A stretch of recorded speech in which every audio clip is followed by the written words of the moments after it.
Belize, Central America. In 1924, British adventurer Frederick Mitchell-Hedges traveled here with his daughter Anna to explore the ruins of the ancient Mayan city of Lubantun. One afternoon, Anna climbed to the top of a crumbling pyramid, hoping to see the ocean. It was high noon and she was at the top, and the way the sun came in, the way the rocks had moved on that, there was just a small opening and the light from the sun went through and it hit the top of the skull. And she ran down and she was all excited. She said, "There's someone in there with a flashlight."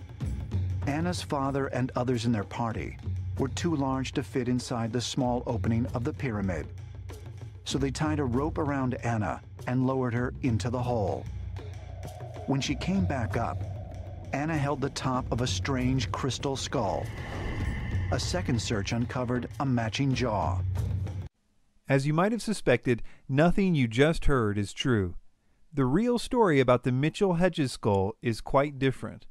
It's worth mentioning that the reason that Ancient Aliens focuses in on the Mitchell-Hedges skull is because all of the other known crystal skulls have now been proven to be fakes, and even Ancient Aliens admits this.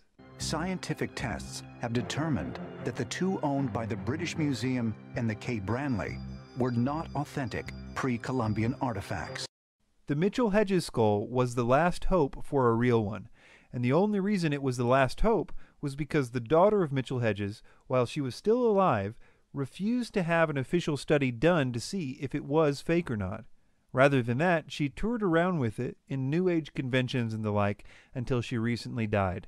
Her widower, however, in 2007, took it to the Smithsonian Museum for Natural History, where extensive testing was done on it. It was found to be a fake, just like the others. I'm not sure if Ancient Aliens produced this episode before or after 2007, but I suspect that they wouldn't have cared much either way.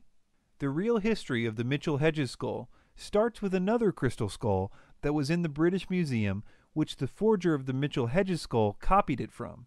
The British Museum acquired a crystal skull in 1898, at a time right after tools were first invented that made it possible to carve crystal skulls like these. We now know it was also a time when a lot of fake crystal artifacts were sold to museums. The British Museum skull, which has its own dubious history, was later found to be fake too. But in the 1930s, it was still believed to be genuine, and it was proudly displayed in the museum. Based on research done on the Mitchell-Hedges skull by the Smithsonian Museum, it was concluded that the forger of the Mitchell-Hedges skull copied the one in the British Museum in order to make his work seem more authentic. The Mitchell-Hedges skull was first owned by a man named Sidney Burney, who we have records of trying to sell it to various people unsuccessfully for 10 years before this. He finally sold it to a member of the general public at a Sotheby's auction in London in 1943. That member of the general public was Frederick Mitchell-Hedges. We actually have the letter that Mitchell-Hedges wrote to his brother directly after purchasing the skull at the auction, in which he expresses his excitement about his new purchase. This will be important later. 5 years later, though, in a local paper, he was claiming that he found the skull himself in a daring expedition to Central America. Mitchell-Hedges was a renowned storyteller and often sold his fanciful stories to Hearst newspapers. For example, Mitchell-Hedges was a fisherman by trade, so he would have tales of him catching previously undiscovered animals, fighting off sea monsters, tales of man-eating sharks, as well as your average big fish stories. Later, though, with his book Danger is My Ally, he told tales of him discovering previously unknown lands and undiscovered people groups, as well as battling all kinds of jungle dangers. Later on, people would write editorials that had been to the areas that he said he went to and publicly debunked him. Mitchell-Hedges was also shown to hoax an odd situation involving a supposed robbery and several shrunken heads. He even lost a very public libel suit concerning this. But all of this only scratches the surface of the deceit that surrounds the Mitchell-Hedges skull. First of all, none of the stories about the discovery of the Mitchell-Hedges skull match each other, and all of them contradict the letter that he sent to his brother in 1943, which clearly says he bought it at an auction. It says, "The collection grows and grows and grows. You possibly saw in the papers that I acquired that amazing crystal skull that was formerly in the Sidney Burney collection. It is fashioned from a single block of transparent rock crystal, exactly life-size. Scientists put the date at pre-1800 BC, and they estimate it took 5 generations, passing from father to son, to complete. It is anthropologically perfect in every detail, a superb piece of craftsmanship. There is only one other in the world known like it, which is in the British Museum, and it is acknowledged to be not so fine as this. Many years later, when this letter surfaced, his adopted daughter Anna tried to explain the discrepancy between these stories this way on her website.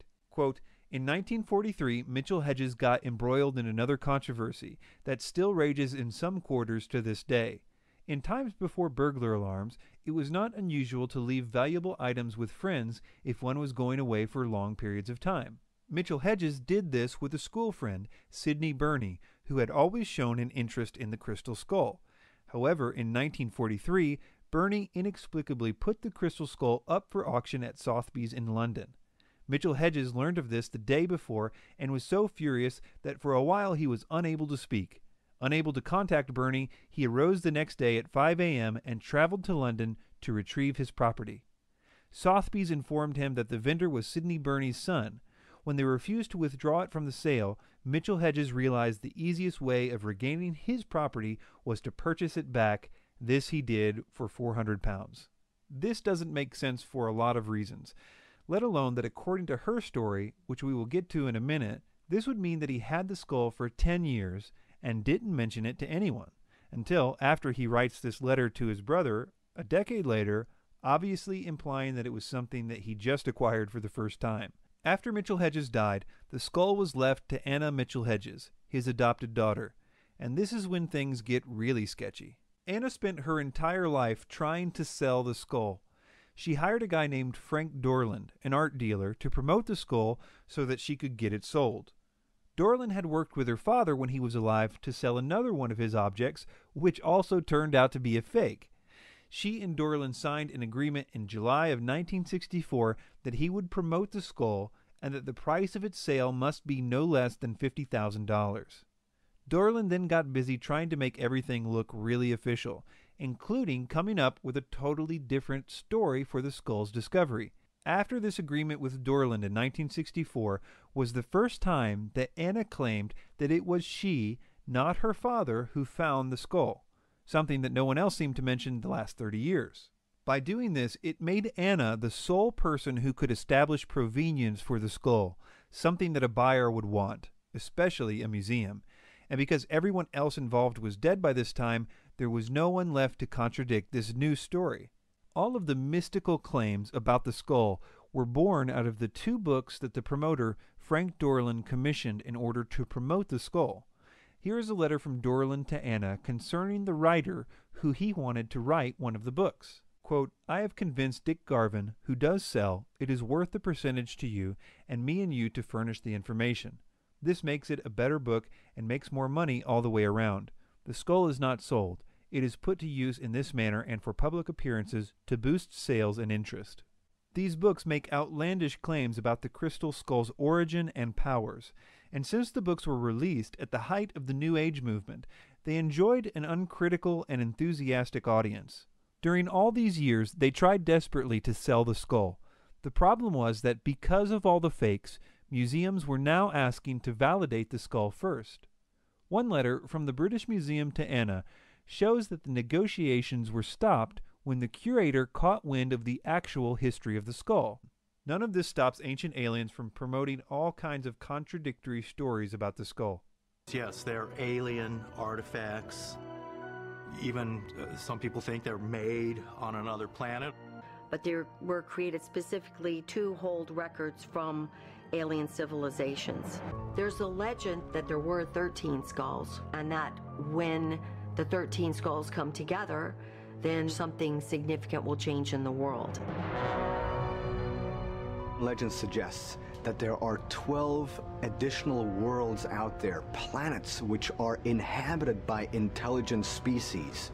These 13 crystal skulls that allegedly exist on planet Earth were each brought here from one of those 12 planets, and the 13th skull is the one that apparently contains all of the information of all those 12 different worlds. And that's the legend of the crystal skulls. But, as ancient astronaut theorists maintain, why would visiting aliens have given the crystal skull to the Maya? The only problem is that no one can seem to find a record of this Mayan prophecy. The idea seems to trace back to one New Age author. Mayan scholars have never heard of this legend, and certainly not this one. A lot of natives and a lot of people working with crystal skulls say that the high quartz content skulls, and especially the quartz skulls themselves, is the highest frequency or energy or vibration possible on the physical plane. And so a lot of native people kind of worshipped or took care of these objects because they knew that they had or felt that they had the highest energy possible on the earth plane. This whole myth was birthed out of a marketing campaign for a forged artifact, a myth which found a home in the New Age. In conclusion, all of the proposed crystal skulls have now been conclusively proven to be hoaxes. The last holdout, the Mitchell-Hedges skull, was only still a candidate because it was not allowed to be examined until recently. Its history is full of greed and lies, and its genuineness could only be accepted by the most dedicated devotee given the facts we now know.